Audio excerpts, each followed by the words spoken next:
welcome to Brunch with REC, another edition. Good morning, my brother. Good morning and welcome. Nice to start a Saturday morning with you guys. Look at the screen. Look at the He's saying screen. who's the best looking panel on Zoom right now. And it's this one right here. Hey. Good morning. Brunch with REC with your hosts, Jas Takhar and Simeon. But I have a feeling the viewers are looking at their screens right now, on their TVs, on their computers, on their phones, and saying, this screen has gotten a lot easier to look at today.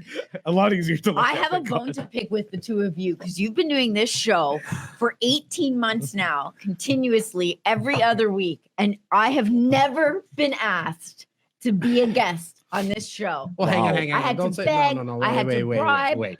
Just so everybody, wait. That's not. You even had my accountant on the show. My accountant. Okay, hang on. I don't think that's Was there not a show that we were all together? 100%. We did it virtually. We did it virtually. Laura is a proven liar. This girl right here is Laura Stewart, VP of REC Canada. Both Welcome, Laura. Simos and I welcome. Yes. Thank you. Hi, everybody. Everyone who's watching right now, let us know where you're signing on from. We always like to see the comments. In fact, I'm going to bring up Facebook just to see all the messages. Simos, how's your week been, brother? There has been a tremendously busy week. The GTA is absolutely on fire. It has been on fire for years. The pandemic, as we all know, it absolutely decimated the supply further, and we're starting to see a lot of the result of the pandemic now, with shortages in the appliance sector and the finishing sector. So the supply is getting further hit. Demand is at an all-time high. As we know, this year, we're more than likely going to have an absolute record of volume of sales. So the story there is intense. From a team perspective, we literally hit 50 agents. Wow. So 3 years ago, we were at 17 agents. Is it exactly 50, buddy? Because We I've been are- saying 48. So Well, we are- now, I did get the last number of we are 48. at So 50 so- licensed agents, not including us who are licensed right, agents, right. not including support. So, So- we have so we're 11 at- support staff. We're So. at 62. It's a 62 person team today, but we have 50 licensed senior agents across the GTA at this point. And we are going to be speaking out, like we were just chatting 5 minutes before Fair. the show. On where we want this to go today. And I will mention that our team, what they're working on outside, like there's our Toronto core team and there's our 905 team. The 905 team has now not only eclipsed the production of GTA, because in the GTA there's no inventory. Mhm. The deals might be bigger. We're not Sounds like talking- you're trying to create a really nice rivalry now. 416 versus 905. Like, I'm all for this, by the way. the culture at the REC But when you say is 905 intense. When you say 905, what do you mean by that? Like 905 is Mississauga, right? But are you I'm stretching talking- out further west? Yes, I am. Okay. So I'm talking there's the 416, and I'm talking anything with a 905 is what I'm considering 905. So I'm going from the Durham region, York region, Peel region. We are definitely building out of necessity at this point, an Oakville, Burlington, Hamilton wing. And that's because we've been approached by some very senior agents doing a kick-ass job in a market that's, again, you have to be very knowledgeable to service that market. Like before, I would give referrals to the brokers that I trusted most. At this point in those markets, we are gathering enough strength for me to be able to reliably and safely be able to service a client in those markets with some of my top guys. So the team is growing. It's been extremely busy with trainings. We're tripling down on training our force to be the absolute be all and end all of investment focused real estate.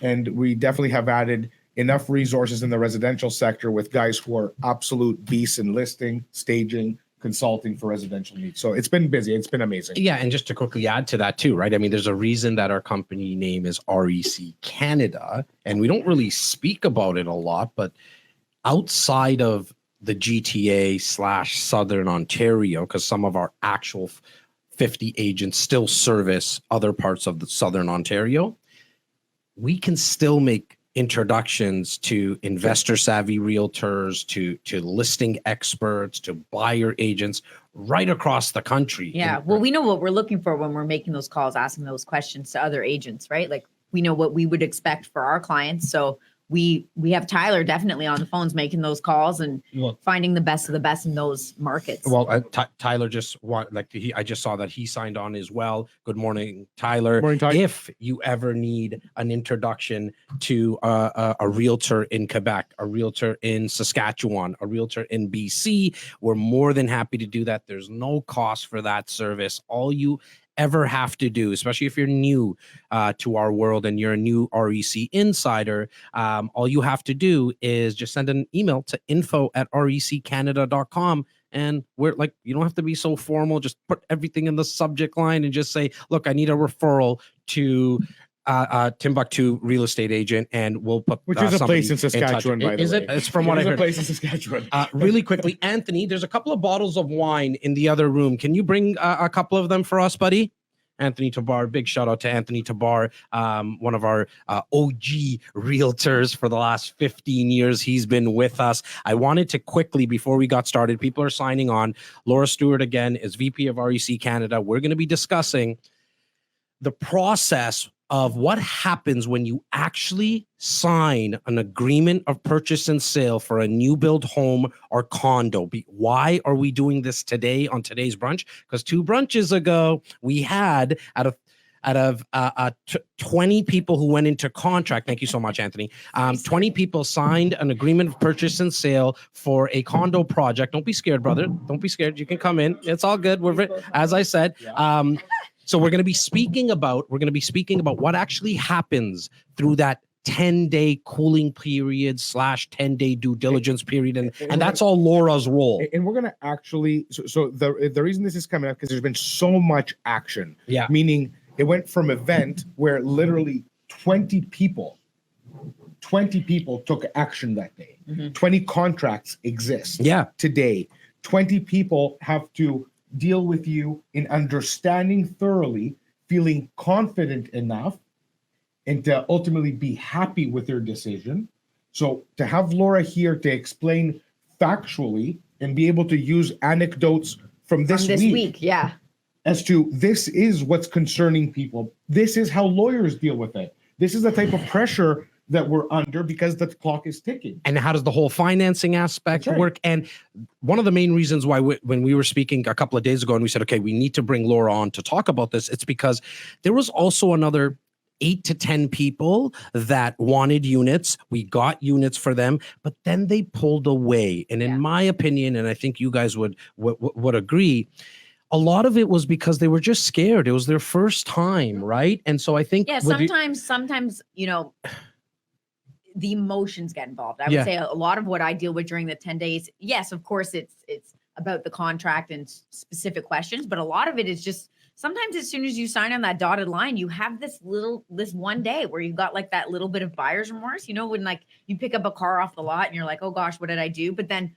once you actually, what have I done? You know, but then all of a sudden, like once a week's passed, you're like, oh no, you've settled into it. Yes. And you're like, this was a good decision. But there's always that period where you know, people get a little scared. So we're going to get into that in the next couple of minutes. Let us know where you're signing in from. I'm seeing Lisa from Bolton, my boy Aulik from Calgary, and there's also Becky Castillo. She's on. Becky! Laura, why is there wine in front of you right now? Well, and sorry, someone did comment, is there vino in our cups? No, they're Soon. cappuccinos for the number 1 Gino Santino from Woodbridge. Our boy Santino, the number 1 Gino, REC insider for years and years now. Just purchased his second condo, invested in a second condo, and he's in 10-day due diligence. But this vino in front of you is from a very special person. So Becky Castillo purchased, I think it was 2 condos with us in 2020. So went through the same process, hadn't bought any, got nervous during the first 10 days, didn't understand what the contract meant. She had a lot of questions, but then she did it once. So the second time that she came around and did it, it was just that much easier for her because she understood what she was looking for. She understood how the process worked and what the lawyers were going to go over and everything like that. And Becky actually makes her own wine. And she was so kind to send us these personalized wine bottles. And it just so happens that we have 2 here that are about me. So I'm happy. Us. Yeah, personalized. thank you, Simos. Blessings There's to your beautiful, there's generous other heart. models in I there. saw all sorts of REC, which I am humbled and honored. But to see lovable Laura, As one of the labels. does that And- mean and- that Simeon is not lovable? And this is what's so funny. Someone commented because I made a post on my Instagram page yesterday with me and these two bottles, and someone then wrote back and said, "So one of these also says laughable Laura. There's a different type of label." And she said, and it's the person wrote back and said, "Oh well, when Laura drinks a little bit of wine, she becomes laughable Laura, Right. And then because of that, she's now lovable Laura. So I'm gonna definitely be drinking some wine, and I'll become more lovable as And I do. Guys, Lovable. there was a reason, and I've said this a tons of times. Once we went into Facebook Lives, the reason we did this platform, the reason we chose Facebook Live is because we want to build even a stronger community with our a little over 9,500 REC insiders. If you're new to Facebook, guys, look at the names in the comments. Go, if you need some wine, let's support each other. Find Becky Castillo here, press her, click on her name, send her a message, order some wine. I mean, it's very, very, very affordable. Tastes great. Yesterday we had the rosé. Yeah. I haven't got to the There's a red and the white Zinfandel, yet. There's a Barolo, a Pinot Grigio. So, and support each other. And then on top of that, okay, you're not a vino drinker. Well, why do I want to be in touch with some of the other REC insiders? You might be asking, well, look, 90% of the people that are watching right now, I'm seeing the names. Big shout out to Patrick O'Dwyer and Donna Hoskins from BC. You're up at 7:30 in the morning watching us. We are so grateful for that. But as investors, you're going to start to possibly run into obstacles when it comes to financing as you grow out that portfolio. That's What's the easiest way after you hit that wall? Start to do joint ventures. We get the question 7 times, every other day. I don't have a down payment. How do I meet these investors? What? Network with them, right? And It's what we it's do. kind of tough for us to put people together because you just never know how two people are going to form a joint venture. So it's definitely more advantageous for you guys to be searching for people that you think are like-minded and similar, and they have the similar goals to you. Like, when do we want to sell this thing? In 5 years, 10 years? I did a joint venture with my parents and quickly learned after we did the deal, my dad was like, yeah, so, once the condo's built, we'll probably hold on to it for 2 years and then sell it, because he's thinking like retirement money. And I was like, oh, right. I was thinking I'd hold on to it for 30 years. So now we're at that crossroads, like very soon, right? So you want to make sure. But you how know that. amazing to have that option, to have that conversation. It is because action was taken. It is because the asset exists, and everybody here just to further the community. I want to give a shout out to Walter and Natasha, Walter Lincoln, Natasha O'Farrell. Yes. And their beautiful young child. They had a meetup at the park, an investor meetup at the park last weekend. Rain or shine, I didn't go because wouldn't bring the kids, so it would be a disaster if it was raining in and out of the cars. I don't want to do that. They still pulled it off. They had somebody watch their kid, and 20, 30 people went. 20, 30 people masterminded on a beautiful Saturday in the park, rain or shine, talk shop. Tomorrow or today, the 7-2 investor. Tomorrow. Tomorrow it got moved. It got moved. Yeah. Again, we're not talking about one specific show, but there are investors all over the GTA, all over Ontario, all over this amazing country, doing these amazing meetups consistently, where they're all about real estate education. They're all about joint venturing. They're all about collaborating and masterminding and giving value to each other. And us three have been to tons of entrepreneurial / business meetups. And how many times have we gone there, and you can tell people are holding their trade secrets to their close to their chest, right? Like, oh, I don't want to tell Laura too much. I don't want to tell Simos and Jas too much, because then they're competition, right? I mean, we're there. I mean, you get us three together in a room. I mean, you can probably tell we're going to be very loud and talking over each other. Difference, though, difference with real estate investors and real estate meetups and networking events, it's the exact opposite. It's Everyone's like the desire to teach. Everyone has like this And need to share give their back. That's and their failures, right? You ask an investor, can you please tell me about, like, this is probably the first question that I would ask, right? Go open-ended, meaning don't ask a question where somebody can say yes or no. And I would start with Stephen Rochester, Mr. Investor. Can you tell me about your first investment? And that investor will go, and just start telling you everything about that journey, right? And then you start to overlay on top that I can tell you in a room of 20 people or a park of 20 people, there is anywhere from 10 to 12 people that are ready to do a joint venture. Might not be with you, but they're ready because as investors, we're always looking to grow our portfolio. Always looking for opportunity. Right. And I mean, Simos, you and I personally do a lot of joint ventures together. Correct. Right. But we're also hitting a wall. And there's a lot, we're hitting a wall, but there's a lot coming. And let me give a little teaser because there is stuff happening in the background. And when I mean happening in the background, we're actively doing due diligence on a number of multi-fam development projects. Cat's out of the bag. So You heard it here. You heard it here. So I'm thinking within the next 60 to 120 days, because I know on TV everything happens in an hour, but in real life, lawyers, 6 months. Jewish holidays, Catholic holidays, August, children, back to school. The whole month. It's a disaster. And trying to do due diligence on a site in Toronto post-pandemic when there's a backlog of whatever is difficult. But we've literally identified sites in the city that's infamous that there is no cash flow with a truckload of cash flow. Yes. And with a truckload of creating an opportunity, meaning we're not buying something turnkey. We're actually buying something that's this and turning it into this. And this is valued at $1 million, and this is valued at $3.5 million. By doing the renovations, increasing the rents. Just the entire strategy. Like, I'm not going to get into that component, but, I will tease that there is stuff happening and we can no longer do this alone. This isn't a condo. This isn't a little duplex. We're talking about development, changing use, getting highest best use, and we're going to need the help of our top insiders, meaning we're going to try to keep the groups as small as possible. Yeah. So you don't have a massive, we're not looking to do a REIT. We're looking to do development. We're looking to keep control of these properties that we can co-own them together for 20 years.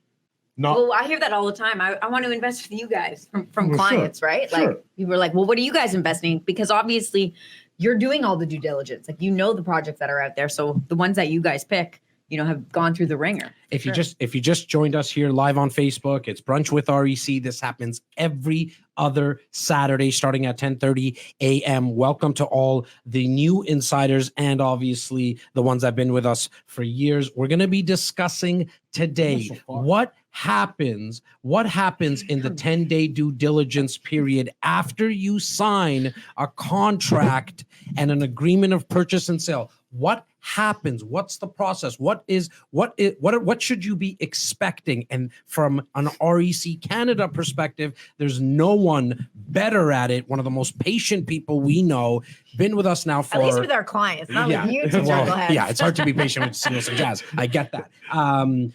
You've been with us for how long now? 8 years? 9 years? Well, maybe coming up on 8. Why don't you just quickly talk about your journey as we allow a little bit more people to come on, and then we're going to jump into it. How did you start with us? What happened? Talk about that journey for a bit. Oh my gosh. So I was doing my MBA at Schulich, and for some reason during that process, my husband's in real estate, and he kind of thought, I actually think you'd be a great real estate agent. People hear that all the time, but I guess I was kind of like, yeah, sure, that sounds good.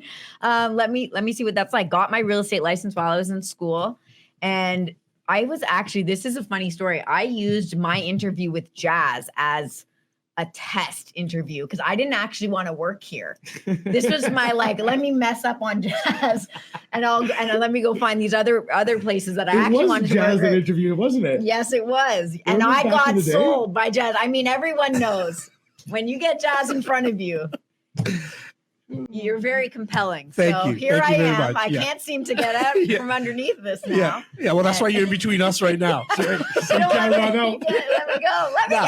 So you had visions of being what we call a regular real estate agent helping buyers and sellers. Yeah, that's how I started on the team. As Simos was talking about, we have 50 agents on our team who work their own book of business and they farm neighborhoods or have specializations. And so that I wanted to work my area that I live in. I actually live 5 minutes away from this office. So that was one of the reasons I also wanted to thought about working here. And, I liked what you guys, it was very interesting how you guys set the team up, which I haven't seen much of. Most teams that you see, it's a celebrity agent where the team is named after that person. So the Simeon Papailias team. And this was actually, a team where it was the REC team. And I could call it my team, and I could speak about all of our deals, and I could talk about, well, I have an agent on my team that does XYZ. And so that to me felt very collaborative and something I'd never heard of. And I just automatically flocked to that because I wanted to work with people. I think real estate can be very lonely at times. And what I love about this team is sometimes it's too overcrowded, actually, our team, right? It's the complete opposite. So that's kind of what happened. But then I went to an investor event with you guys, and I just saw, some like what was happening. Like investors are so interesting because they have so much education, right? Even the ones that don't need it and want it. They want it and they're asking for it and they want opportunity, and you never feel like you're bothering them. And the idea of being multi-transactional and helping somebody who has 0 properties and helping them build over the course of a number of years to like 10 properties, I just thought was so neat, like to be friends with these people for so long. They become like family to you. 100%. And so then I was like, no, I don't want to do my book of business. I want to be in the room talking with your clients because you guys have the best clients. Isn't it funny though? Sorry, Jess. Go ahead, buddy. Go. Isn't it funny though? Because you brought a point up, and in your journey, you saw investors and you liked them. The thing about investors is somebody who is risk adverse enough or risk aggressive enough. Both of them have their own mentality, but both people share one thing. Once they know and succeed, it is the only type of person who wants to share and help another person do it again. It's not like any other type of people. Yeah, I guess because people know there's more than enough to go around. But they want to share, they want to mentor and help. So you have the same people going to the meetups for 20 years, and although the newbies always come and go, the originals are always there because the successful ones have a need to give back. Yeah, so true. So it's not like a pretend. It's not. I'm not speaking to anyone. There's nobody you're promoting, but I'm saying like as a community, investors are different. They're a different breed. Real estate investors specifically, I'm speaking of. Because crypto and things, you always try to get sold penny stocks. But in real estate, it's a community of sharing. And I think that is addictive because I still feel the exact same way. It's the best drug in the world. So, right? We get to help people. We get to give them the drugs. Yeah, right? It's awesome. I love that. So if you're just joining us today and right now, we're going to jump into a conversation about what happens when you actually sign an agreement of purchase and sale for a new build, specifically in Ontario. So 2 weeks ago, we got very loud, and maybe some messages I got that I was a little obnoxious about it, but we only do that 6 to 8 times a year on these brunches where we were speaking about a new condo project in Mississauga, and we had 20 people that went into contract, okay? They actually chose a unit. They sat down with me virtually, and we spoke about which unit. Someone on our team, Luke, Tyler, Simos, somebody was speaking to one of our insiders. They picked a unit. They picked their purchase price. They knew their purchase price, parking, locker. We went through the pro forma with them. We actually went through every single detail about what's going to happen in the next 10 days. To let them know. But then again, there were still some people who just got scared. So if you possibly were one of those people, or you don't know what actually happens, this is going to be the time that you actually want to take some notes. Now, at any time, you can reach out to us, send that email. Hey, I want to speak directly to Laura about the process, so I'm prepared. This is why there's this sign above the head, right? It says ready, fire, aim. We want you to be prepared the next time we launch something. Well, that's just it. Because there's only 10 days. Yes. Once you sign for the agreement, there's only 10 days. If you don't have the answers to those questions up front and you're going in blind, you're going to feel overwhelmed. And generally, scrambling. And I just hate that for our clients. Like, I'd rather them know everything up front and say, look, if you're not comfortable yet, let's wait for the next project, because I know you're going to go out and find another great project for them. So like, let's just hold off until you feel comfortable, because once you get into it, it's so fast. Sometimes like, I feel like their heads are spinning, right? So that's why I wanted to do this topic right now, because it's real life stuff that we're going through. If you guys have questions, throw them in the Q&A. Big shout out to Steven Rochester behind the camera. He's controlling the ones and twos. He'll bring up the questions and comments. We'll make sure that we get to them directly. Laura, what happens and what is more importantly happening with our 20 clients right now after they sign the agreement of purchase and sale? So our 20 clients have signed for the agreement and the developer has signed it back. So now they have what's called an executed agreement of purchase and sale. Once they get that back from the developer, that technically marks day one of their 10-day due diligence period. And what I do with our clients is, unless they have a lawyer that they like to work with, we kind of like to keep it in-house. And I say that because if everyone's using the same lawyer, if all 20 people are using the same lawyer, and that lawyer finds something in the agreement that is confusing or it's not clear, they want something changed with the developer, that lawyer can call the developer's lawyer and say, I'm calling on behalf of all 20 of our buyers. I need this changed. And the developer is that much more likely to negotiate with our lawyer and say, sure, versus... Let me explain why. When a lawyer finds an ambiguity or an open charge or something that's not to these contracts are already skewed very much to the developer, meaning they can do this, that, and the other. But at the end of the day, there's charges, and that's what they're looking for. Yeah. Where can they stick you at the end? Yeah. And they want to close those doors. They want to close the ambiguity. If a lawyer calls for one out of 400 units or whatever the case may be, the developer can say no. Yeah, I got a lineup of other buyers. But when a lawyer calls and says, I have 20, I would really strongly recommend that you change this and give me an amendment for this. It's the power of numbers, right? 99.9% they're going to be like, we don't want to lose 20 real buyers on day 7 of 10. Yeah. Which happened in this process, right? So our lawyer did go back and needed some changes, and those changes got approved. So we're waiting on some amendments for that. But essentially, I'll introduce our clients to a lawyer who then provides them with an email summary of their agreement, kind of just going over the things that they need to look for. The agreements are 30 pages, usually, give or take. Plus, you have a condo document. That's like 150 pages, right? Like, if you've never done this, you're like, where do I even start? Like, I only have 10 days to read this. They're run-on sentences. I mean, I don't know how anyone reads any of this stuff. And the verbiage is tough sometimes, right? Like, you don't know what some of these words even mean. So the lawyers in the email is pointing out where in the agreement you should really focus your attention on. Read this paragraph. Go see your expenses written here. That's also what he's looking for. Then once we do that, we need what's called a mortgage pre-approval letter. So that has to happen within the 10 days as well. We don't necessarily need the letter within the 10 days, but we need to start the process because we want everyone to feel comfortable. Now, keep in mind, the mortgage pre-approval really isn't worth the paper. It's a formality, right? It's a formality, right? Yeah. So the developer, in order to get construction financing, they need to go to their lender and get that construction financing. And the lender says, well, that's great, but how do I know that these, 80 buyers actually can afford this condo?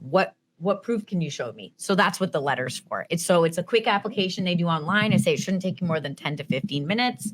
We'll get the letter done. And that essentially kind of wraps up the due diligence. So once our clients are like comfortable from the lawyer's perspective and we started the application, they're good to go. Now, I want you to go into the micro a little bit more. I made that sound really easy. Yeah, but that's okay. You made it. You make it easy. You've also done 1,600 of these. But it is easy if you have the experience to queue everything up properly. And if you actually have someone, and it doesn't need to be us, guys. Look, I mean, our cups are full. Our cups are full of cappuccino right now, but also our cups are also full in terms of the amount of business that we have. We're so blessed, and we want to continue doing this. But if you're watching right now and saying, look, you guys are great, you give me all the education, but I'm going to use my cousin Charlie, there's nothing wrong with that. Just make sure your cousin Charlie holds your hand through the process. There's a reason we made Laura's role very, very specific, because Simos and I and some of our other team members, we can't do everything. We already wear a lot of hats, but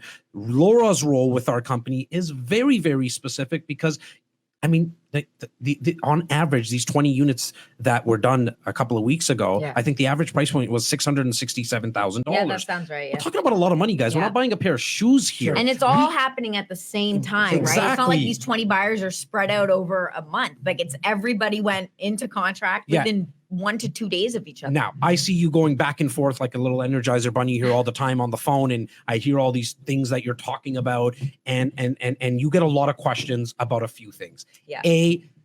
Development charges. Yeah. What's your talk around development charges? Because then we're going to speak about assignment, lease during occupancy. Yeah. I really want you to prepare someone who hasn't done this. And if you've done this with Laura and REC Canada, because I see a lot of names, give us the red hearts. We'll go red hearts because it's love. It's lovable Laura. Lovable Laura for the wine. Are we having actually a sip of this today? Yeah, like You're going to need a getting in there. corkscrew, buddy. I'm not going to lie to you, buddy. This is going to happen right now. Okay, perfect. Stephen, if there's a corkscrew somewhere here in one of these rooms, buddy, I want to make sure that you're prepared and ready. But if you've done this before with Laura and REC Canada, give us the red heart so we see what's going on. Laura, talk about development charges and then assignments and lease during occupancy. I'm going to start the whole conversation about it by specifying that there's 2 dates when you're closing on a new build condo. So there's the occupancy date. That's the date that you've been told about. So it's probably, 2025, for example. April 2025 is the occupancy date. That's what's written in your agreement as the occupancy date. That's technically the date that you're going to get the keys to your unit. If you're an end user, you can move in. That's what happens at that time, but you're not closing on your unit. You're not actually getting a mortgage at that time, okay? That doesn't happen until the closing date, the second important date, which is about 6 to 8 months roughly after the occupancy date. So those are the 2 dates. So when we're talking about development charges, I'm going to fast forward to the closing date because all the charges happen at closing.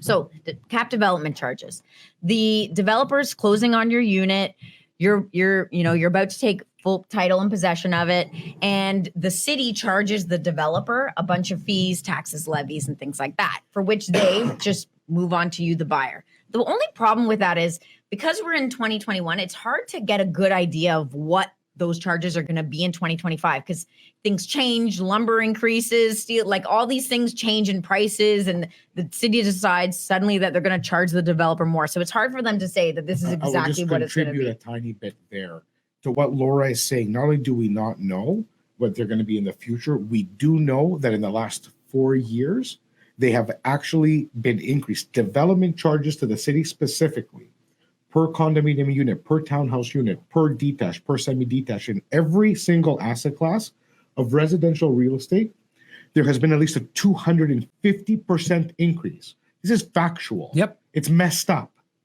But the city needs money, and the first place they go hit is the development community because we have an amazing housing shortage in need.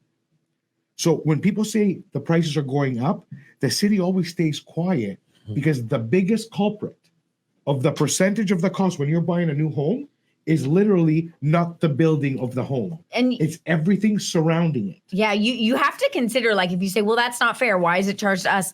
Do understand that when you're building a building, you can't just plop a building in the middle of an area that had no buildings and put 600 people into this area that weren't there before and not consider what needs to be. You need sidewalks, you need stoplights, you need stop signs, you need changes in sewage, power, you water. need playgrounds, you need schools. Like there's a lot that goes into just giving the people who are going to live in the building a good community to live in. So that's what you're kind of paying towards. But it's important to have that cap so that you can save accordingly, right? So if it's capped at $15,000, you're like, okay, I know I'm going to need that $15,000 on closing. I'm going to save it. If it comes in at less, you'll pay the lesser amount. So that's great. And if it comes in at more, the developer's required to pay more. So you're protected in either respect. That's right. Now, and when that had started, to finish that story, development charges were typikally never passed on to the consumer.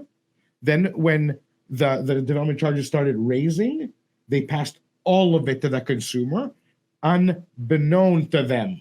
So they went to the lawyer's office on closing, and they said, Mr. Papailias, this is how much you need. You put down your 20%. Here is your mortgage. Your closing adjustments are right here. Yeah. And this over here is your development charges. And you said, what? No one's ever told me. I've never heard of this. We're talking 30,000, 50,000, 90,000. Google it. You'll see horror stories where people went in and literally had to look for a window to jump out of because now you're stuck. Your mortgage is here. Your cash and is you're in. closing today. And you need that money today. Find the money. Yeah. And you can't put that in the mortgage, right? You need that No. cash up front. Now, that actually great segue leading up to that closing, because you're going to know about this all up front. You Sorry, know about Stevie it. Yamas, big shout out to Becky. Yes, Becky. Becky. Salud. Talk to me about the closings. So we that's know that the delicious. closing's coming up. You as an investor, you know the closing's coming up 6, 7, 8 months, 9 months. I think a year before is the time where if you're not able to close on it from a financial perspective, you don't have the cash up front, or you're not going to be able to get the mortgage, you've exhausted, in our opinion, all options in terms of not getting a joint venture partner. You have this security blanket, Yes. which is the assignment clause. Yeah. And how does that work, Laura? Yeah. So just like you said, about a year before you go into occupancy is when you want to consider using this. It's called the right to assign. And that essentially means you're selling the paperwork to your unit. So you're not selling anything. The building's not finalized. It's not done being built. You're just like, okay, I can't close on it, or something's happened. I don't want to close on it. Sometimes people will use the assignment because they've actually seen quite a bit of appreciation in the unit. So they want to just take the Yep. profit out and do something else. So they're selling their agreement. They're selling their agreement. So I'm literally going to take my paperwork and I'm going to sell it to you. And that's like in layman's terms, how easy it is. We do that about 30 to 40 times a year. We definitely, and I'm sure there's some insiders watching right now, either live or definitely watching the recording, that are going to say, yeah, I mean, we called the team at REC to do the assignment because of the profit. And then I got on the phone with one of the team members, and by the end of the call, I decided to keep it. Because the reason is we're always going to go down that path, because if you're selling it for the profit, unless you like really need it because of financial hardship, there's other ways to get the money out. Just close on the property. And it's only going to go up higher. Yeah. And a month later, you refinance it, pull out 80%. You're not going to get the 100%, but you're going to get 80 cents on the dollar, and you're going to be able to go tax-free. I always like to mention that, tax-free, and you're going to be able to do more. Did you touch on, like, I know you spoke slightly about lease during occupancy, and we have the incentive, which is, so I want you to mentioned really the 2 explain days, what but I it just is. wanted to say about the assignment is that those are in the scenario where you do have to sell. I actually feel really good about those deals when we put those together, because we do have a number of investors who are always looking to pick up assignments. That's their preferred strategy, simply because they don't want to wait. They don't have the patience to wait the 4 or 5 years for the building to get built.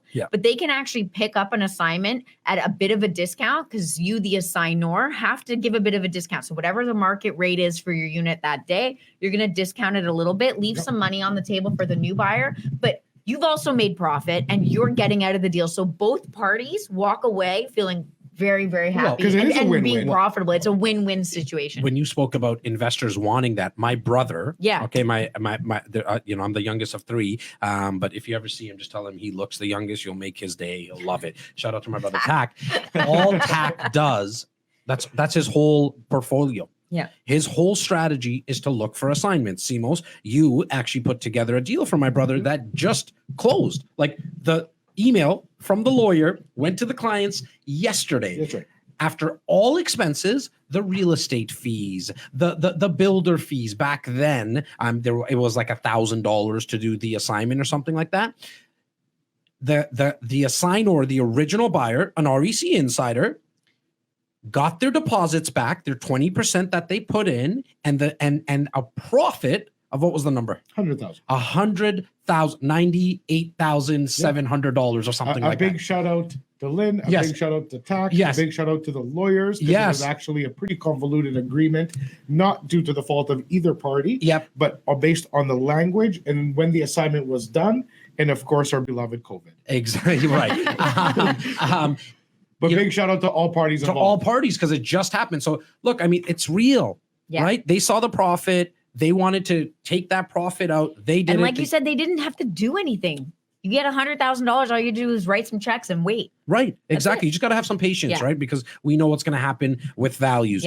Lease during occupancy. Because there's a lot of confusion around it. It's probably, I mean, you correct me if I'm wrong, but I feel like that's that's like the meat of your conversation when you're on the phone with our REC Yeah. insiders is this part right here. And then there's what one is other that we're occupancy definitely and what gonna does talk it about. mean to be able to lease during it? So I already explained the two dates because these two dates always pop up in all these incentives. So at occupancy, as I mentioned, if you're an end user, that's when you can move in. Some developers will say if you're an investor, you can't rent your unit out during this occupancy period. The problem with that is you're actually paying what's called an occupancy fee. So as soon as you get the keys, you're forced to pay this occupancy fee, which is made up of your maintenance fees, your property taxes, and a small percentage of the interest only portion. the interest only portion. So it's right? all based on estimates. And again, it's meant to cover the builder. It occupancy period was created out of necessity in a city like Toronto, which is in Ontario, the busiest of all provinces, the biggest of all provinces, population-wise. If you bought a home in 3 years, you were given a date, and you sold your home and you made arrangements and you needed to move in, and they said the building is not ready, but you look at inside you and you said, I can live in there. Let me live there. Don't do this to me.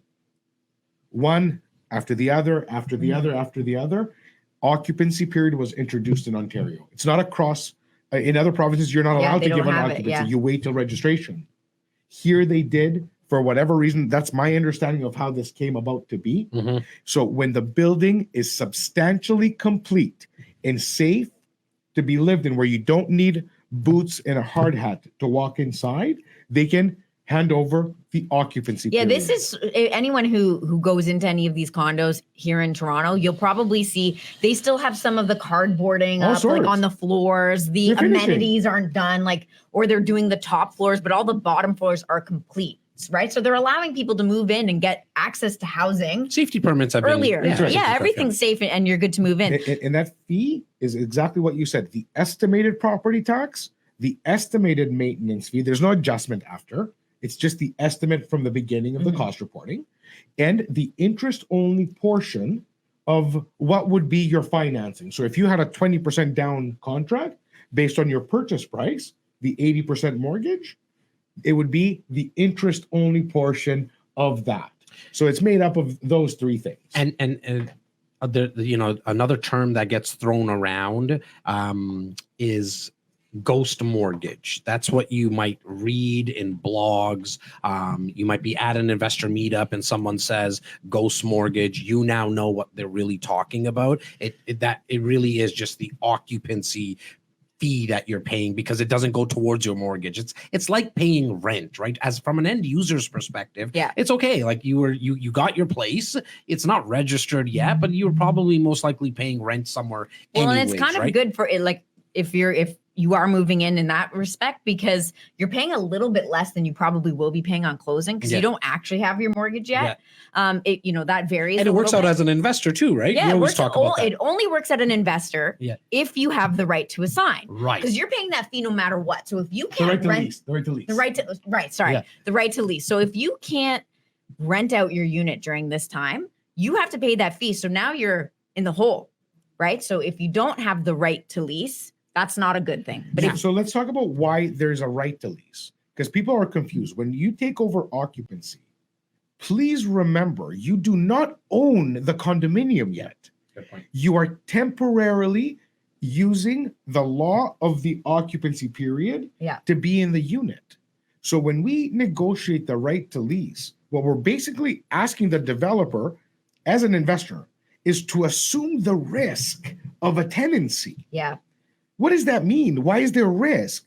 Well, what if this person, this tenant, turns out to be a professional, meaning Professional that, renter, yeah. that they don't pay rent, that they don't want to leave, that they don't want to do all the things that are normally done. Guess whose property that is? It's not yours yet. Yep. That's a good point, because I get this question a lot. I'm sure I'll be getting it in a couple days, because people will say, well, I read the amendment for the right to lease, and it seems very, very one-sided. Like the developer has the right to not allow a specific tenant. They do have that right. They can say, we don't allow you to lease to this person. And that can seem a little pretty scary if you've never done it. I will say, like, I know you handle this part of the process for all of our insiders when we get to that point. Have you ever seen a developer actually say no to a I don't tenant? think in any of our have we. Yeah. seen this We list? have. Yeah. Okay. We have with Green Park at Richmond. Okay. There was 2 where they actually reviewed them and they're like, no, we don't like this tenant. Yeah.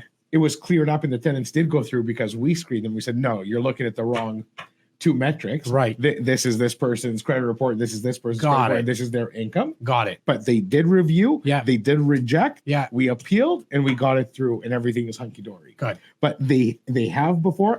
It's rare. It's though. not often, Yeah. especially because we personally have a reputation. I don't know if they do it more with others. Yeah. But with us, they pretty much know we take our stuff pretty seriously, that our relationship with our client means a lot more than our relationship with the developer. Yeah. And majority of So- our clients are multi-transactional That's in right. the same strategy, right? Like there's names that I'm seeing right now that like in the chat group here. And again, ask your questions. If there's any questions you have specifically about what Laura's talking about when it comes to this 10-day due diligence period, we want to make sure that we get those answered. But because they're multi-transactional, our clients, as well as when we were speaking about the lawyer going back to go negotiate, when he or she is negotiating for 20 Mhm. people, it's a lot easier to deal with the builder, a lot easier. So when the builder also wants us to sell their next project. Sure. If they give us a headache, and some of the builders, if you're watching right now, you have given us too much of a headache. Big sign behind Simos says removing friction. All you did is added friction to our lives and our clients' lives. We're not going to do this with you again. We know that. It's that simple. And there's a list that we have that That's we right. will not work with these builders once ever again. They might be some of the top builders in the city. We don't care. We're not working with them because we actually know, yeah, you might have a great building. However, we know what you're going to put our clients through, and we're just It's not not going to worth let it. that happen. Yeah. It's not worth it. No. Right now, Laura, I think, I said the lease during occupancy was probably the meat of the conversation, but I think they're actually truly the meat of your conversation. Let me guess. What is Let it? me guess. Yeah. HST. 100%. 100%. If you Google HST in and around real estate, like I implore all you to do that after this brunch, you will see. All he wants you to do is put your head in for a spin and come up with absolutely nothing. No because, information. because it's all conflicting opinions. Yeah, it's all conflicting. You ask some lawyers, in all honesty. They'll give you We've gotten conflicting. different answers. We got yeah. different answers, but we finally figured this thing out. Yeah, we figured it out. And the good news is the majority of our insiders are purchasing in a price point that actually makes it quite easy. To explain. So the average price point that we just sold in the last couple of weeks was 670. Yeah. 677 or something. 670. Yeah. So they're at a place where their HST is going to be paid on closing. So that latter date I was talking about, along with your development charges, you're going to pay HST as an investor, as an end Hang on user. 1 second, Laura, because 1 second, because I really want to take our time. So the agreement of purchase and sale says a purchase price of $670,000. We're only speaking to investors anyways, okay? Okay. So now take us through the process. So it's $670,000 is the purchase price. Was that included in HST? Am I paying on top? How does that all work? No, purchase prices do not include HST. Yeah. As an investor, it Yes. does not include HST. You pay HST on closing. So now I know you're all freaking out like, 13%. oh my God, it's 13%, it's 30%. This makes it not even feasible. I can't afford it. Calm down. Everyone calm down. It's not 13% of the You purchase did price. build up some intensity there. I'm Yeah, just saying. because I hear that. I felt my blood rising. But a this bit. is what Because I Laura's get the calls call, are and here, it's right? like, I can't do this deal. I need to back out. Oh my God. I'm like, the HST. And I'm like, everyone calm down. Everyone calm down. Okay. So it's not 13% of the purchase price. It's going to work out to be $24,000 that you pay on closing. It's the max. That's the max. The good news is that way back on that occupancy date, you were able to lease your unit because you had the right to lease during occupancy. You already then have a 1-year lease agreement in place. So you pay your HST. The very next day, you're going to put in an application to the CRA. And in that application, you're going to show your 1-year lease agreement. That you're proof that you are a housing provider. You're doing a service. You're providing housing and homes for people. And then the government's going to say, okay, great. This is a 1-year lease agreement. Approved. And you're going to get, I say 99% of your $24,000 back because let's be honest, it's the government and they had to open your mail So they're going to charge you for that. You just did this. You guys just did this with one of your So we're buildings. getting back What did into- you get back? So we paid $24,000 and we got back $23,452. And the other one was 22,000 for whatever reason. There was a price there. Because it didn't fit in the purchase price. It's always within a couple thousand. bucks. Exactly. So that's why I say 99%, you're going to pay a little bit of a fee. You're going to get that back anywhere between 6 weeks, 6 to 8 weeks, I'd say on average. Just push it to 8 weeks because Yeah. again, it is the CRA. They'll take your money really quickly, But I think but the they take a little slower to giving it back. The takeaway here, and I think we're going to be implementing things in our business to our insiders because we're learning and we're improving every day too. Mm-hmm. The takeaway from all this is that within those 30 days, so there's people who bought 20 days ago or 2 weeks ago.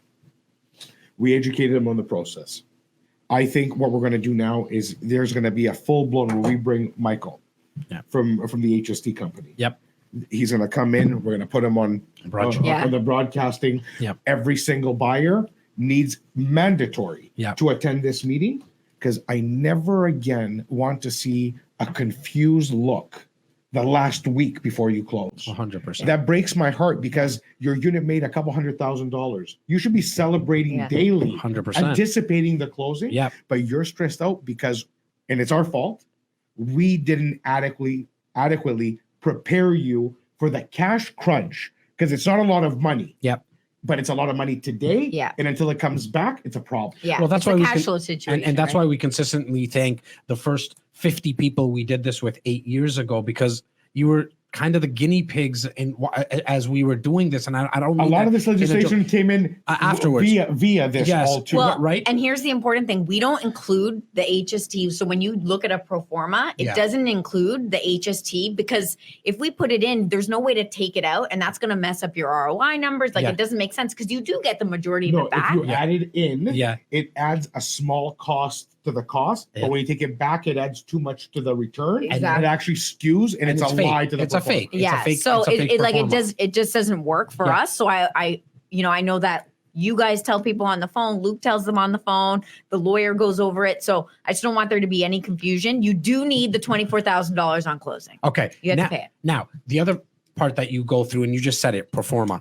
What do we showcase on that pro forma? You mentioned that we don't show the HST. Why don't you just talk through the pro The forma? cash required to close or the whole thing? Well, the whole thing, right? What? Because there's probably somebody watching right now and saying, "Look, I go to these meetups and I hear these things, pro formas, and there's 1,000 other type of words for it, cash flow analysis and all that." What is it that we actually send to our clients? Because sometimes our clients ask us, "Hey, can I get a pro forma before I even look at any unit?" Yeah. And So our we'll response usually to do them- kind of like a sample pro forma because regardless of the unit that you're buying, like it's going to be in and around what the sample pro forma looks like, which essentially is going to show what we suspect, what we forecast the rent to be in 4 or 5 years when this building's actually built. It's going to showcase all of your expenses. So it's going to talk about the property taxes, the mortgage payment, the maintenance fees, the insurance. It's going to talk about all that on there. And then it's going to showcase what your monthly cash flow is going to be. So I know for a lot of people, that's they look at that, right? When we're talking about investing. Now, keep in mind that in the GTA, you're not going to be seeing a lot of cash flows. Sometimes you'll even be seeing slightly negative cash flow, $100, $200. Well, it's more of an equity play, right? Exactly. And we say that when we're launching it. Sorry. Exactly. So that's when I always bring them over to the right side of the pro forma where it's going to talk about the cash required to close. So your development charges, there's no HST on there, but your legal fees. And what else is Well, on we that also side? throw in we also make sure because cash required. your to close land on the- transfer tax. Your land transfer tax, that's huge, especially if you're buying in Toronto. It's double. Welcome to Ontario. Welcome to Toronto taxes, we like to call it. But then also some of those extra little fees, right? The Terry on home warranties. What I usually do on that side of the pro forma is, let's say the development charge is capped at $15,000. I'll usually add on an additional $3,000 to $5,000 for those additional fees. The connection charges, the gas meter charges.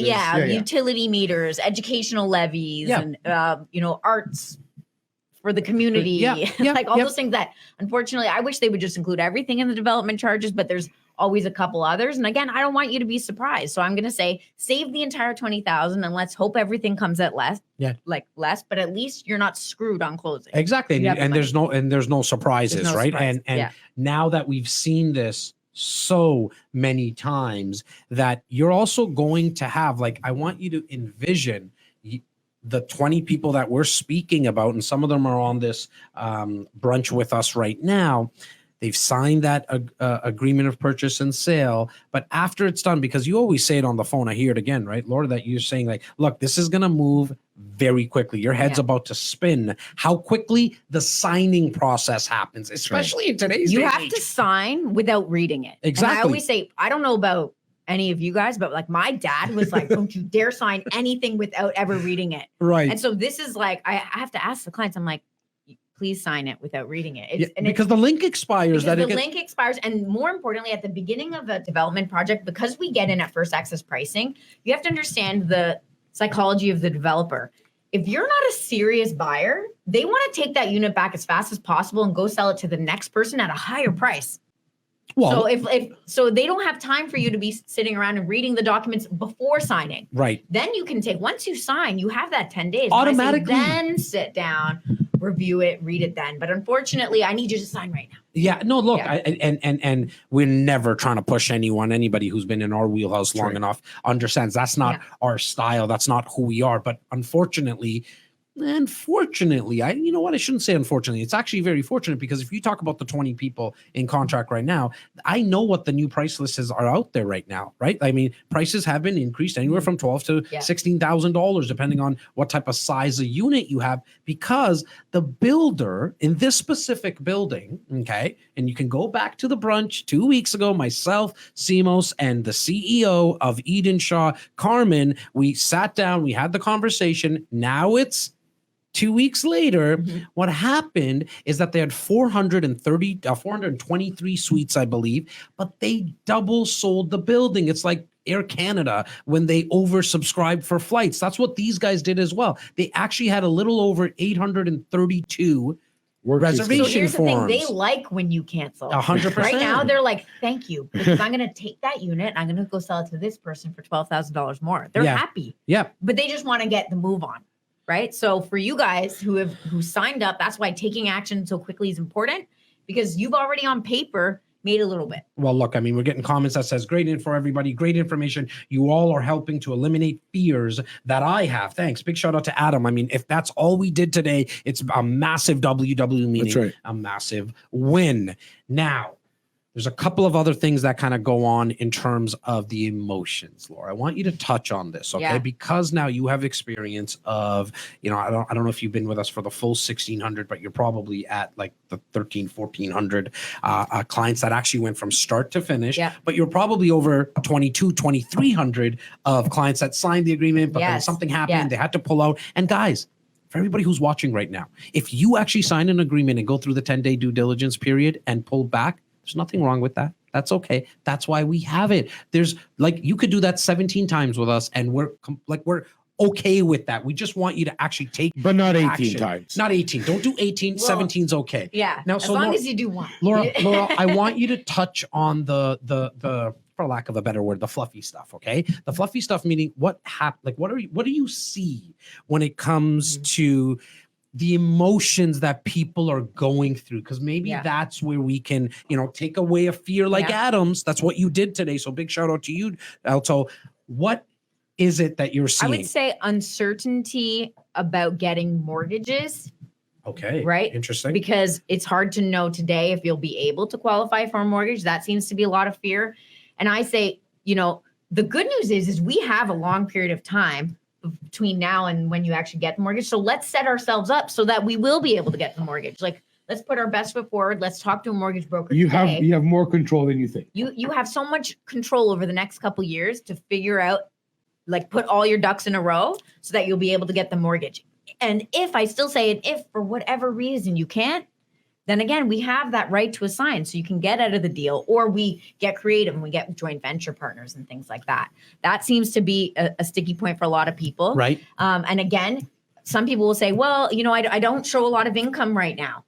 So how can I get the mortgage pre-approval? We kind of went over that. Right. That's more of a nice thing. formality. Don't worry, we'll get you the mortgage. It really is. A lot of it's based on assets and liabilities. There's really no Yeah. even credit checks being done, right? I mean, it's very much and that worth depends. less than. Well, it depends. I agree, Simos. Sorry, go ahead. In certain cases, because it's all about the 4-year, 5-year timeline. We sell hundreds of projects. We have a massive team, and there could be a townhouse site that's next year. Yeah. That mortgage pre-approval would be a real one. Yeah. Meaning, like, you need to get lined up. Yeah. Like, they need to know that you can close because they're buying the wood tomorrow. There's no option to But assign. depending, necessarily. because the vast volume and majority of what this room specifically does is a 4 or 5 year time, a 3 to 5 year timeline, those are much easier to get because it's based on your situation today, which is typically good if you're buying real estate. It's typically not bad. You're not going to be buying real estate when the world around you is collapsing. You're Yep. typically buying real estate when the world around you is building. Yeah. So typically you will be fine. And we have some of the best financiers on our side in our team. And our all-star team is your all-star team. All day long. Please, before you ever make that a point of worry, speak to us and our team first. And if there is something to worry about it, trust me, we will be the first ones to tell you. I mean, Anne mentions here, I pulled out once on my first deal, but glad of the experience and ready to jump back in. That's exactly what happens, right? I mean, I always say, it's good to, even if you're not sure, go through the process once, kind of almost with the intention of like, Laura, I probably won't be going firm on this. Yeah. I'm okay with that because going through the process, you can learn so much. Yeah. Right? Like just going, like seeing what the lawyer is going to say, seeing what our team's going to say, watching it all play out is actually a very important learning experience for you so that the next time when you are more ready, you are like, that won't be the fear that's holding you back. And look, one thing that I think we kind of mentioned, that we mentioned we forgot to mention is the fact. That wine's getting to the you. wine's getting to me. It's very early. Jas hasn't eaten yet. Becky, how much alcohol is in Big this shout thing? out to Jordan, by the way, the caterer. But what I forgot to mention is that when you actually sign the agreement of purchase and sale, within 24 hours, you have to show up with a deposit. I'm going to say 99% of the time, it's a $5,000 deposit. Okay. That $5,000 deposit is just held by the builder to show seriousness. To actually make a deal happen, there has to be some type of consideration. The consideration to consummate the deal. Exactly it. And there's your $5,000. I'm here to tell you, in 16 years on a new build or a resale, we have never lost anyone's deposit. We're not planning to start with you. And we all knock on wood because we just like to make sure that we remind ourselves how important that is. Because on a new build, it's different than a resale. See, when you're doing a resale deal for a property, investment, whatever it is, income property, your first home or condo, you actually have to waive the conditions. You actually have to sign something that says, I am ready to move forward. Because if you don't sign that, then the deal automatically dies out. On a new build, it's completely different. It's the exact opposite. It's the exact opposite. If you sign an agreement, purchase and sale, give the $5,000 deposit and go to sleep for 10 days. You don't wake up on day 11. On day 11, you woke up with a condo. You just bought yourself a condo. So that's why I'm usually calling them on day That's just why I want to mention 5, this. 6, 7, 8. Like I don't let you get to that 10 days. I'm 100%. texting you, emailing. We're in so much contact during that time that it rarely even gets to 10 days. Look, most people are usually like, I'm good to move forward after 5 days as long as we got everything Or not. kind of figured out or not. Or Look, not. and not to knock anyone else's business model, right? I mean, there is a lot of there's 65,000 agents in the GTA, first and foremost. I mean, you throw a stone, you'll hit one here. And for any of our American friends or outside of Canada, I mean, that's a 50-mile radius. There's 65,000 real estate agents. I'm going to say, it's safe to say, Simos, I mean, you're more in this game. Platinum agents, that word that gets thrown around for new builds, what is there? 50, 60, like top tier? So there's 150 top tier agents in new construction, out of which 30 Or like top. I would Okay. say are absolute real platinums. Now, some of them, okay, again, not to knock anyone's business model. We only think about ourselves and our clients. But some of them, what they'll do is not hold your hand through the process because that's just not their business model. They'll look at us and, there's 1,300 agents in the organization that we're under World of Page Signature and say, why the heck do you guys go through so much? Like, how do you try to scale that? And what we always come back is we are trying to scale the unscalable, which means that Laura is going to call these 20 people. And if you're on the brunch, give that blue like or heart. And you're like, yes, I hear from Laura all the time because you're calling them. You said day 5, day 6, day 7, but you were in contact with them day one. Every day. every single day because at the highest level, what I mentioned earlier, 16 years, haven't lost anyone's deposit. We're not planning to start with you. We know what happens if you fall asleep. And what we do sometimes, even you might not even know about it because we haven't been able to talk to you. And on day 9, we just go get the extension. And that day 10, we turn it into day 13 if we have to. Doesn't always work by getting an extension. Some builders won't give it to us, but there's been times where we couldn't just get a hold of you and we're not going to lose that deposit. I did want to make mention one other thing that I thought maybe Simos could speak to is a lot of our clients aren't from the GTA and their fear is, you know, I'm from BC and I'm purchasing in the GTA and I don't know if that's a good idea because it's not my backyard. Who's going to take care of the property when it's closed? And I know that that's where your side of the team comes into play. Why don't you touch a little bit about what we do for our clients that are and there has been drastic changes and improvements made at a great cost of time and effort. But we see it now paying off every single day with 5-star reviews, with beautiful and kind words to our staff. And what Jas was saying a second ago, where he mentioned we're trying to scale the unscalable. We are scaling the unscalable, and that's world-class service that we're referring to. And it hasn't been without challenge. It hasn't been without issues. It hasn't been without everything you could possibly imagine to scale experiences, because you can't throw money at experiences. You can't throw this at an experience. An experience is a feeling of trust and comfort. So when I hear the voice of my client in panic, I failed. As far as I'm concerned, everything is okay. Everything will work out. But when they say, I wish I heard back from you a week before today, we take it to heart because we were too busy, because we were this, that, and the other. So we have implemented processes in place today. REC Property Management was born 4 months ago as a necessity to respond to hundreds of units under management. So the latest few projects that we're closing at mass, meaning where we have 20, 30, 40 people inside the development, that represents like 10% of a building. Like, to put that into perspective, we're not talking, it's not a joke. So to lease 20 units out, timely, with priority, with fairness. Are you leasing somebody else's before mine? All the things that the human mind has to think about. In the processes that go into play for a fair, great process, to control rents, to do all these things is now in place. To collect rents and to have a centralized command center where the client can have a dashboard and literally check in on the status. Is my money here? Yeah. Is it in your trust account? I see it there. Yeah. Reconcile, please. Reconcile. Yeah. Like all the things, but these things had to get born and be built and be tested and fail and rebuilt and retested, like everything else we've done.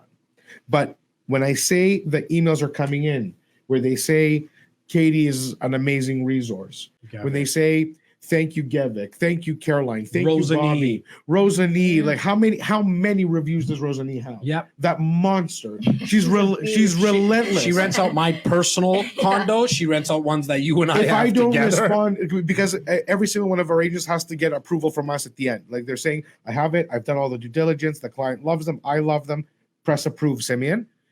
If I don't respond quick enough to Rosanee, she will call, text, WhatsApp, call my wife, call Bobby. Where is he? Have him approve it now. She's a monster. I'm scared of her sometimes. I'm scared of her too. Yeah, The Brazilian, the Brazilian wonder.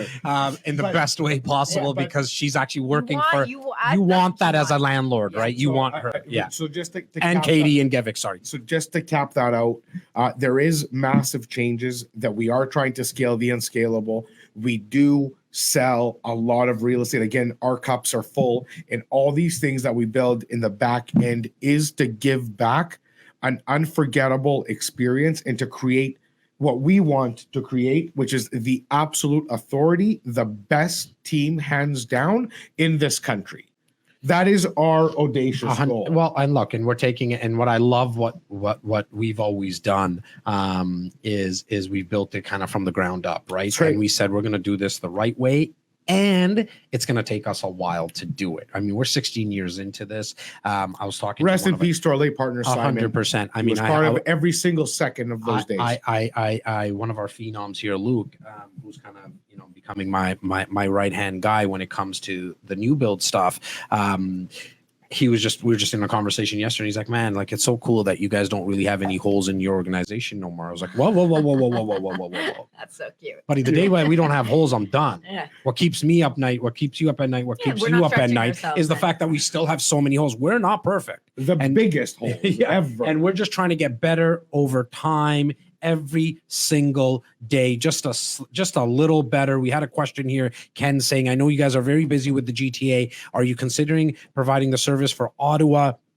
The city is exploding on condos with the new LRT being built. Then there is Montreal as well. I mean, Simos just kind of mentioned it, right? We are going to be going nationwide. We're just not completely ready for that right now. So I'll just say to this: we've already completed our first successful Ottawa collaboration. Yeah.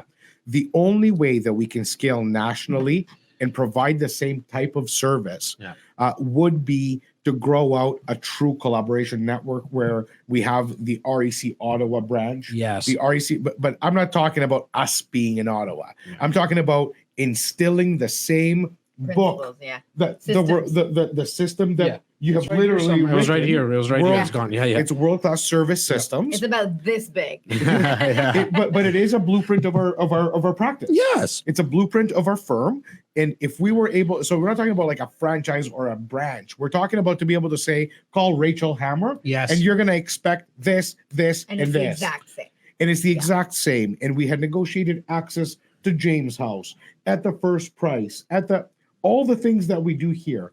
Is it difficult to do? The answer is yes, very, because of the geographical disconnection, meaning although Zoom is here, the world is a tiny place. Real estate is not a product that you can buy online still to this day. It still needs, I need to hold your hand. I need to show you why and how and the experience. And that's what makes it difficult. To answer the question again, the answer is yes. We are working on collaboration systems. We don't know what that is going to ultimately look like, but do expect in the next 3 years an REC, like our name is REC Canada, expect a national presence for certain. In closing, a couple of things that I wanted to just kind of wrap up with. One, Laura, before you actually bought your first property a couple of years ago, I think it was exactly 2 years ago, you still walked people through this, like probably at the tune at that time of 900 clients, 1,000 clients at that time. But yet when you needed to sign and you needed to write those You checks. guys are with me. I'll never Simos, forget that. I just remembered Simos kind of grabbed your hand, and I remembered that day what he did, That and was what scary. while we were there, he's like, "It's okay. That was scary. We're gonna like you've done this, and we're gonna walk you through it." What's some parting words for some REC insiders and our brunch viewers today in terms of taking that action, and what made you maybe take what made you throw your hat over the fence? Well, I think for me, the scariest part wasn't so much the agreement, it was the checks. I was like, I don't remember how to sign a check because who uses checks for anything except for this? And I they guess. were big checks. They were big checks. And it was like, it took me so long to earn that money, to actually have the amount of money to write checks for that. And it was like, I don't know if I want to give it away. I just got it. Yeah. But I got to say that almost fear of missing out, that kind of like me watching hundreds of you guys. Hashtag you guys- FOMO. Hashtag FOMO. FOMO, I'm the okay. worst with FOMO because like I saw what all of you guys were doing, and I was working with people who were younger than me doing it, and that kind of pissed me off. Like I was like, And a lot of people that are a lot older and than then, you, of and they're course, doing but the first what? time. The people who are older who are doing it, all they ever tell me is, "I wish I did it Remorse. sooner. I just wish I did it sooner." And they were like, "Laura, you need to do this now. You need to do this now." And I was like, "What am I going to regret more, having done it or having not done it?" And I had determined that all I'd ever heard from anybody is that they regretted not doing it. Agreed. So my whole thing was like, I want to be able to say, I'm glad I did it. And I just did it. And I signed those checks and what, like you have to at some Well, I'm point sure take that- a leap of faith. And luckily, everything worked out because I had these guys. They picked the unit with me. I do this for other people, and you guys were like, "This is the unit you're gonna get." Did we get you the best unit in the building? Yes You or no? sure did. Well, That's it's right. You're damn right we 67. did. Hey, buddy, it's $67,000 more Yeah. than when she bought it. 72, like right around that So range right we now. did well. Because links did we well. saw with the other 22 or Yeah. 21 people, I think. I can't remember In that exactly. project, yeah. September 2019, right? It was, right? October, September, That was- October that was 19. Links. September Yeah, 2019 links. links. Maine and Danforth. So Maine. You really wanted me to get that one because Yeah. it's in Greek town. I really wanted to get that one because we got that at family and friends. yeah, My friends. yeah, yeah, yeah, They're yeah, like, we know at least 6 people who have the exact identical unit in the Yes, yeah. stack. yeah. And For it was sure. the best unit in the building. A lot of our insiders got that. And that's what happens when you get in first access. Shout out to our friends at Graybrook who gave us friends and family pricing at a private real estate event. Yep. Which means they honored and paid us as Yes. brokers. Yes. And they honored a price only seen at a friends and family event inside our for our insiders. That was huge. Peter, Sasha, we appreciate you. Our clients appreciate And you. the team Thank at you. Tribute as well. You mentioned Rachel Hammer. You mentioned Greek Town. It is all coming together in my head because next brunch, Saturday, August Ooh. 7th. Oh, I see. I won't- I Yeah, said, I was like, that's where's a the good brain. point? You have a good brain. Right. I He's will. smarter than he looks. isn't he? Exactly. Oh, okay. All right. Then. There we go. We took it there. I won't tell you why I did the Greek tie-in. I'm putting that aside. But there was the Rachel Hammer comment that you made, and then I started to think of the Justin Conicos, the Mike Kettles, the Cameron Mannings, and all these people started floating around in my head. So next brunch, which is obviously every other week, it's going to fall on Saturday, August 7th. We're going to take a little virtual trip right across the country to go see some friends. And what we're going to be discussing is what's happening in their market. We want the stats that they're actually, not only the stats in terms of the numbers, but what are they actually seeing? Because if you know, one thing the stats don't tell you here in the GTA is the fact that we're seeing multiple offers on rentals now back in downtown Toronto, Sure. condos, right? The only way you know that is because I'm telling you, because my 47 or 50 agents are coming to the office and saying, oh my God, I'm in multiple offers on rentals. It's back. It's back. It's back. But I want to hear that from those other places. So mark it in your calendars. You're going to get emails. But really do us a favor. Tell a friend, tell a colleague. We spend no money, guys, on marketing this event at all. We spend no money on marketing any of our events anymore. Why? Because we have you. No, and we also don't want 9,500 unqualified. We don't don't- want nonsense. because it just we wastes want time. real estate investors that are actual real estate investors to listen and gate value and give us feedback. And I mean, if we bring in all these new people that we don't know off the internet, I can't give you the same time Gregory Klein, right? I can't give you the same time Becky and Spiros, one of Simos's paisans, and you're gonna love why I Mr. did that. Anastasakis. You're gonna love why I did that Greek tie-in, but you're only gonna find out on Saturday. There's August gonna be a 7th. surprise. Greek food? Maybe. Maybe. Maybe. We're not selling real estate in Greece, but we might. Who knows? Just knows? you got to be Who there on knows? Saturday, August 7th. But what I was saying is we don't spend the money because we don't want a bunch of cold leads, Mickey Mouse at hotmail.com and their phone numbers 967-1111 stuff. We want to know your friends, your colleagues, your neighbors and family. And if we've done a good enough job, we're hoping that it's okay that we ask now that you just tell a friend. You don't need to tell them to buy with us, sell with us, or invest with us. Just tell them about the brunch. Tell them that there's 2-3 people that come on. They're crazy looking people and they just educate. And that is really what we want to do. If they resonate with us, awesome. We'll work together. And if they don't, I have a feeling they'll get one nugget in the hour that we do this, the hour and a half that we do this. So please tell a friend specifically about Saturday, August 7th. It's our next brunch. We're going to go across Canada to find out what's happening in each and every market. Please enjoy this weekend. It's looking like it's going to be a beautiful Saturday. It started off a little gloomy, but I think it's going to turn out to be a great Saturday and Sunday. I'm signing off. I'm gonna take this bottle. We're Simos. We'll We're let gonna we'll let go have a good Elto time. sign off at the end. You go next, brother. I have nothing but love. As always, I send everybody love and a beautiful weekend and a safe week ahead. Be strong. Do what you are always meant to do. Take a leap. Take a step, whether it's buying real estate, a new job. Do your thing. I want every one of you to know how much it means to us that you spent the hour with us. And again, thank you for all your action, all your feedback, and every day you help us grow. Off to you, Laura. You get to sign us off on the brunch because you started this brunch saying that we've never invited you to a brunch, yada yada yada. What does a girl gotta do around here? Stephen already pulled out a clip and it was like, no, we brought her on a brunch That before. was like She just itty bitty. That was like a fake invite. what? So Itty bitty. Well, first you and get foremost, to sign everyone off today. I'm just thankful for you guys for tuning in and always forcing us to be better. Like the feedback really does help. So the emails we get sent, the text messages where you're like, guys, this needs to get done. This needs to be done. Like what we've done since I've been here for 7 years, we've changed a lot. And that's all because of the feedback. So we definitely appreciate that. And to you guys, I just want to thank you for having me and keep that you're doing this. This is so much fun. I want to be on. Look, all kidding aside, I mean, you haven't maybe been on a full brunch before, but this 80% of the reason we're doing it was because of that MBA that you mentioned at the start. We took all that branding, the MBA in branding and marketing. We took that out of your head and we started to implement what you knew. It's just what